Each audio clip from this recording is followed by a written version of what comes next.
ચાલો આજે એક મસ્ત વાત કરીએ. શું ક્યારે વિચાર્યું છે કે કેવી રીતે હોશિયારી એટલે કે બુદ્ધિ મોટી મોટી તાકાતને પણ હરાવી શકે છે? તો ચાલો આજે આપણે એક એવી જ ક્લાસિક વાર્તામાં ઊંડા ઉતરીએ જે આ સવાલનો એકદમ સચોટ જવાબ આપે છે. આખી વાર્તાનો જે મૂળ મંત્ર છે ને એ બસ આ એક જ વાક્યમાં છે. તો ચાલો જોઈએ કે શિયાળ અને સિંહની આ વાર્તામાં આ વાત કેવી રીતે એકદમ સાચી પડે છે. તો વાર્તા શરૂ થાય છે એક ગાઢ જંગલથી અને અહીંયા જ આપણા બે મુખ્ય પાત્રોની મુલાકાત થવાની હતી. એક એવી મુલાકાત જે બધું જ બદલી નાખવાની હતી. જો એક બાજુ છે આપણું હોશિયાર શિયાળ, એકદમ ચતુર, જેનું સૌથી મોટું હથિયાર એનું મગજ છે, અને એની બરાબર સામે છે શક્તિશાળી પણ થોડો આળસુ સિંહ, જેને લાગે છે કે બસ તાકાતથી જ દુનિયા જીતી શકાય.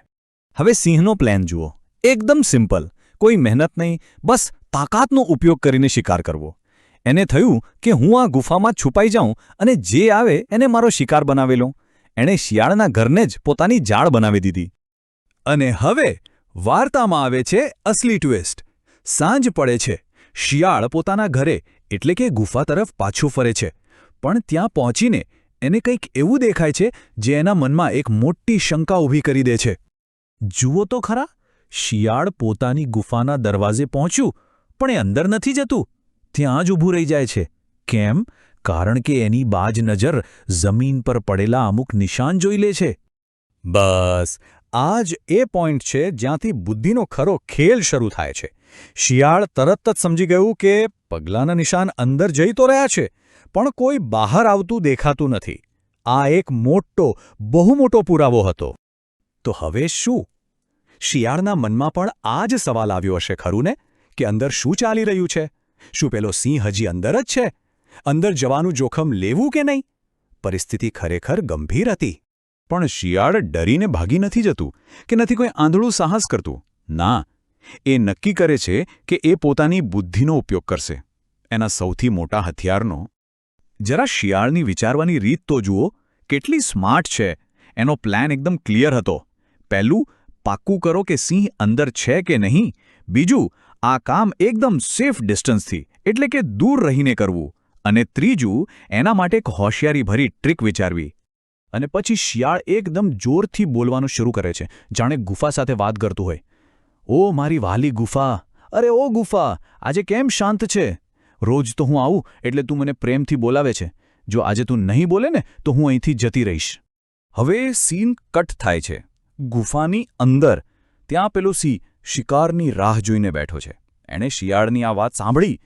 હવે શું કરશે? સિંહના મનમાં તો લાલચનો લાડવો ફૂટ્યો. એણે વિચાર્યું, અરે લાગે છે કે આ ગુફા મારા ડરના કારણે ચૂપ થઈ ગઈ છે. જો હું નહીં બોલું ને તો આ હાથમાં આવેલો શિકાર જતો રહેશે. જુઓ, લાલચ કેવી રીતે બુદ્ધિને મારી નાખે છે. અને બસ શિકાર ગુમાવાના ડરમાં સિંહ ભૂલ કરી બેઠો. એણે ગુફા બનીને જોરથી બૂમ પાડી, અંદર આવ, અંદર આવ! અને બસ ખેલ ખતમ. સિંહ શિયાળની જાળમાં બરાબરનો ફસાઈ ગયો.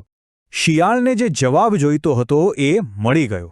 એની શંકા સાચી પડી. એને પાક્કું થઈ ગયું કે અંદર મોટો ખતરો છે, અને એક પણ સેકન્ડ બગાડ્યા વગર એ ત્યાંથી જીવ બચાવીને ભાગી ગયું.